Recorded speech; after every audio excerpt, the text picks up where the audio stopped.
I'm back with Rob Judge, and we've got another video for you today. And in today's video, we want to talk about something that is called pre-selection. You may or may not have heard of it, but it's the basic idea that girls are attracted to guys who they think other girls are attracted to. And you've probably experienced this yourself at some point when you've had a girlfriend, and all of a sudden you notice, like, the minute you get a girlfriend, it seems like every girl is kind of subtly flirting with you, and you'll notice her friends are kind of hitting on you, and when you're out at a bar, you'll notice other girls checking you out, and it's like, where did they all come from? Like 2 months ago, I couldn't friggin', it was when you're in a slump, it's like, they're nowhere to be found. But the minute you have a girlfriend, you kind of pick up this. And it's because girls notoriously judge your attractiveness by the way they think other girls view you. So, for instance, if they think other girls are, like, fighting for you, you become 10 times more attractive to them.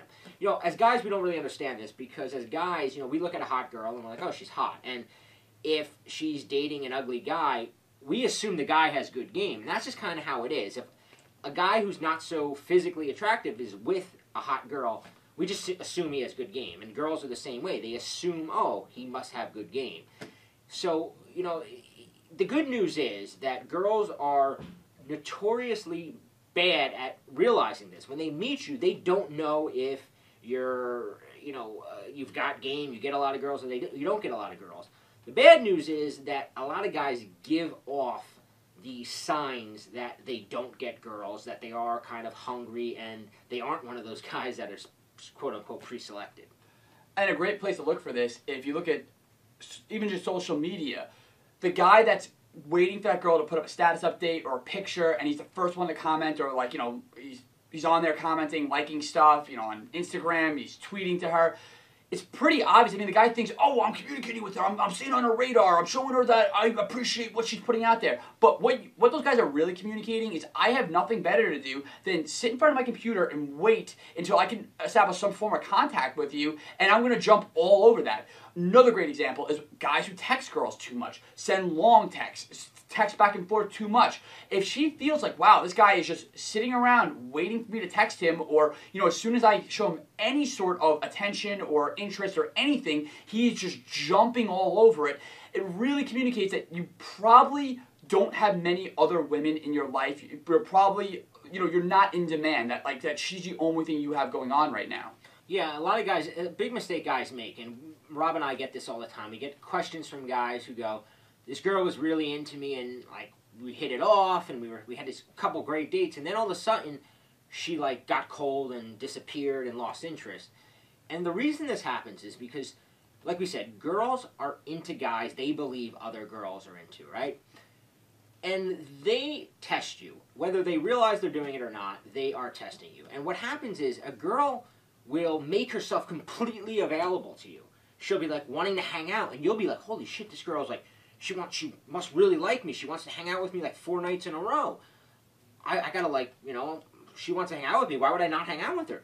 But by hanging out with her 4 nights in a row, you're like showing her like, dude, like, she's thinking, wow, like, he jumped on this a little too fast. And it could be like a subconscious thought. It's like a little thing in her gut that goes, I won him over too fast. And a guy who gets a lot of girls, he's not won over that fast. And if you have a friend who, or you're the type of guy who gets laid a lot, right? You're not won over fast. You're not willing to commit to a girl too soon. The two of us now, after we kind of learned this stuff, years ago, like, a girl even paid me attention and she was cute. I was, like, ready to be her boyfriend. Now it's like, it literally takes me, like, months of dating a girl before I'll be like, okay, like, now I'll stop seeing other girls to date her, because I have choice. And girls realize that when you're willing to throw your hand in too soon and be like, I'll be your boyfriend, you don't have choice. And what's interesting is, as I said earlier, when you get a girlfriend, you think, oh, all these girls are coming out of the woodworks for you. But a few years back, I had something really interesting happen. I talked to a girl that I wound up dating, and I had known her, I'd seen her around parties probably months earlier when I was dating somebody else. The girl I was dating wasn't around at the time. It was a long-distance relationship, so a lot of times this girl saw me, I wasn't with my girlfriend, so she had no way of knowing that I was dating anybody. And she goes to me, she goes, I was always so attracted to you, because whenever you were out at like this, when I see you at this party, all the other guys had this like, I'm trying to hook up vibe, and you had the, like, I'm just here with my friends having a good time vibe. And she goes, then I found out you had a girlfriend, and it made sense. But what kind of struck me there was that, you know, it's giving off the I get laid vibe. You can do it without having that hot girl there. There's things that you can do to give off that I get laid vibe. And, you know, we were just talking before this video about the guys checking their cell phones. And yeah, I mean, that's huge. A quick tip I give every guy when he's texting that girl that he really likes and he doesn't want to come off needy, it's a very simple tip. But when you text her, turn your phone to silent, put it in your back pocket, and make a promise to yourself that you're not going to check your phone for an hour or 2 hours, or give yourself some time limit. Because the thing is, a lot of guys are like, well, she doesn't know I'm checking the phone every 3 seconds for her text and whatever. And yeah, she might not know it, but it's the vibe that you're giving off. It's a subtle thing. And again, it's almost like women have like a radar for this. Because think about it, the guy, if you have a friend, or if you've seen a guy who's really good with women, or even imagine a guy like James Bond, the Dos Equis guy, like just, you know, these stereotypical attractive guys. Could you see the Dos Equis guy continually checking his phone? Like, did she text me back? Oh, maybe she text me back. Wait, like you know oh, the classic one is the phantom vibration in the pocket where you're walking and you feel like the phone might have vibrated, so you gotta pull it out and you check.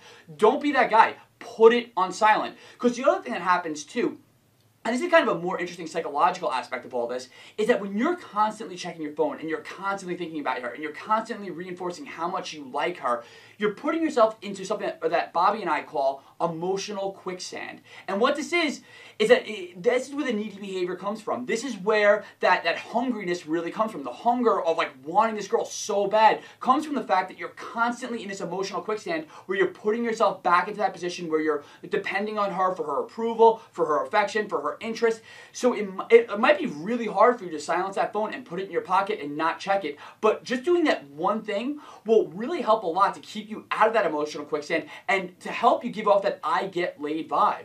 yeah, and you know, it's not only to the girl who they do pick up on it. Girls know when you're sitting by your phone. They can just sense it. But forget about her for a second.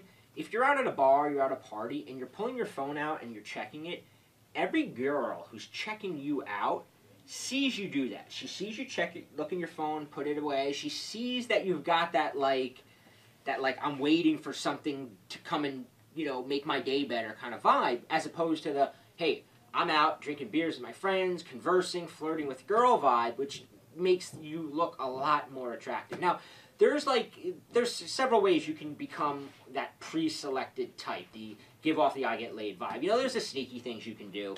Me and my friends, we used to like create fake Facebook or MySpace profiles. Genius. We would leave we would leave like on a Friday night or Saturday morning. We would leave like a comment from a girl going, "Great time last night. Oh, we got to hang out again soon." And then it would get the girls that we were really going for, the girls in our social circle, the girls we worked with or had class with. They would see all these girls. Like I said, this is not something I'm necessarily recommending, but it was really freaking effective. You know, there's things like that you can do, and then there's also the internal stuff that you can do. More importantly, though, it's more a game of what you don't do. So a lot of people think it's like, well, to get a girl chasing you, to get a girl wanting you, you have to do all these things. But it's really a matter of elimination. It's a matter of eliminating certain things. So, for instance, if a girl, you know, shows a whole bunch of interest in you, just taking a step back makes her chase you, right? There's something that we call the cat in the string theory. And I put a video together for you below that teaches you this idea that women are like a cat chasing a piece of string. And when you dangle that string in front of her and you don't let her have it, she's going to keep chasing it. The minute she gets it, she gets bored and she goes, that was really easy to catch. He must not get laid. I must be a prize for him. And women never want to be the prize. They want you to be the prize. So we put this video together below where we're going to talk not only about the cat in the string, but we're also going to talk about how to position yourself as the prize. How do you take her off the pedestal and put yourself up there so she's the one chasing you? There's 4 things that you do. We call it the 4 horsemen of the chase, and we put the video together below. Check it out. We're going to teach you something called the Scrambler. We're going to teach you the 4 horsemen of the chase, and we're also going to teach you the cat and the string theory.